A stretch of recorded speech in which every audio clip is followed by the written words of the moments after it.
Good day, everyone, and welcome to a brand new video. Yes, I'm really quite excited because basically this is my comeback video, so to speak, after being in hiatus for more than a year. Because I usually post content about life lessons, and I think this is the perfect time for me to upload a new one or upload a new video because of the situation that we are all in. And of course, no one saw this coming. No one expected that COVID-19 would take over our lives, and it has been months already. And because of that, there are some realizations that I want to share with you, and some tips also on how you could cope with this kind of predicament or situation. So here are 6 realizations and tips that I want to share with you, and I'm sure that you can also relate to these. First, we have health. I think it's already given that we should take care of our physical health, it's our responsibility, and it's not just for us, it's also for the people around us. Especially when we interact with other people, let's say in the outside world, when you have to go outside to do your errands or whatsoever, it's important that you are able to exert this conscious effort in being cautious in anything and everything that we do. The virus spares no one, and we are all prone or vulnerable to getting the disease or getting the virus. And alongside being cautious and careful in anything that we do, we also have to be mindful about how we are able to maintain the good condition of our body by eating the right food, by exercising, and of course, never forget, to take your vitamins so that we can again avoid being one of the victims of this virus or this disease.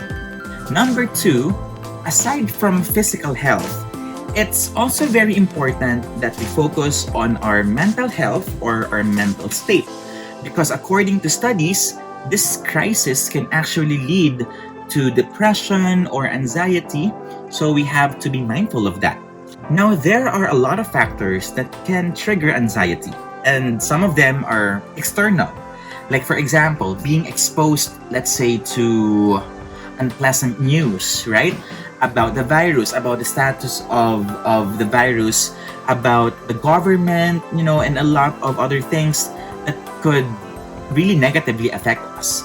Now, it's just important for you to assess yourselves. There's nothing wrong if you want to be knowledgeable about what's happening around you, but you also have to ask yourself every time if you can still contain it. Because if you think that you're already being devoured by it, then it's time for you to somehow veer away from it. Well, that's what I do.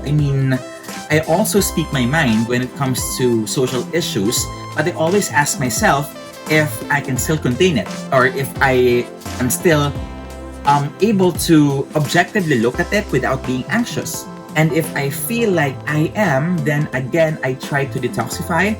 I try to focus on other things, on my other interests, happy thoughts, so that again, I could keep it, I could still contain it, and I could still contain myself. Just remember that you are not alone in this battle.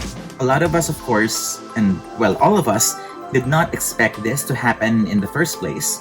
And we were not mentally prepared for this. Whatever you're feeling is valid.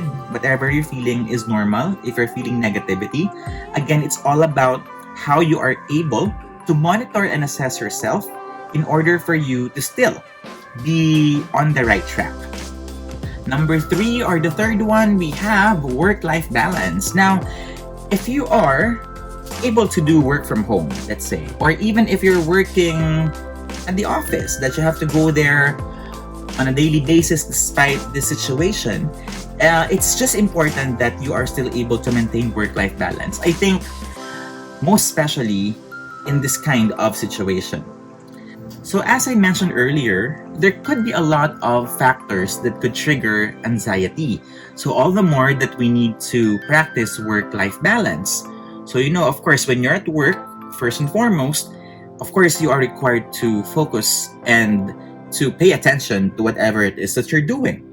Although, it would really be challenging because, especially if you're working from home, there could be a lot of factors that could hinder you, um, and that could affect you and your focus as a professional. So it's important that you are able to concentrate and do everything you can in order for you to have that atmosphere that could enable you to work effectively. Now, when you're on your life mode, so to speak, or when you're doing some personal things, then it's important that you are also focused on doing these activities that you like, okay? So it could be, you just watching your favorite movies, you reading a book, okay, or probably listening to your favorite songs, it's just important that you're also focused on that because you have to remember that your work is as important as your life. You do not invalidate or disregard these pleasurable activities because these are integral in order for you to again keep your mental state healthy. So again, it's important that you are able to acknowledge the importance of these two in order for you to maintain that work-life balance and in order for you to survive this kind of situation. Now, speaking of life or, the things that you just want to do on a personal level, my number 4 tip is for you to revisit your interests or hobbies. You might have already forgotten the feeling of excitement, in cooking for your family or doing an artwork or reading a book, because you did not have much time back then before this pandemic happened. And now that you have more time because, you don't need to travel much anymore, except for those who still need to go to work though, you have now the luxury to reignite the passion. Try to reconnect to these things that you were once so interested in, and you will realize that it is indeed therapeutic. And one tip, okay? Do not let anyone invalidate what it is that you are interested in. And I'm saying this because there are people who would cringe because you're doing this or you're doing that. So what? I mean, if that's your way in dealing with this kind of situation, then go for it, right? Go for it. Because you're happy doing it, then go for it. As long as you're not stepping on anyone, then go. Be happy. Do what you want. Number 5, foster relationships. Now, this actually depends on the situation. Some of us live with our families, some of us live with our friends, and some are alone. And I think the common denominator is, it's just that we are still deprived of physically seeing or interacting with some other important people in our lives. So as much as possible, as much as you can, if you are able to do it, then do your best to connect with them.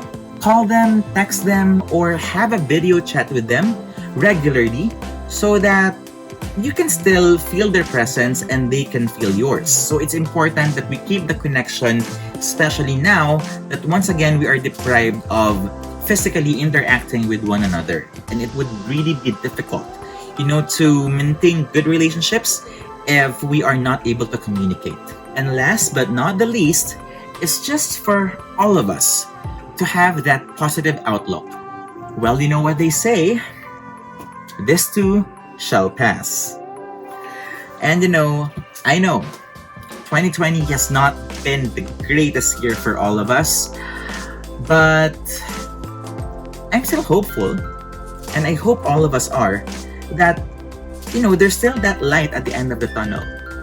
I know that it's challenging, to see everything falling apart before our very eyes in the different sectors of this society, but still, let's not lose hope. It's a phase, it's a challenge. I know it's taking a lot of time, but again, we are being tested, and I am rooting for all of us because I know that still at the end of the day, we will be able to survive. And there you have it. So these are just some of my tips and realizations. And I know that the end is not yet near, that it's a long way to go. But nevertheless, I believe and I am confident that we will all be able to survive. Okay? So keep safe, everyone, and I'll see you again next time. Bye bye.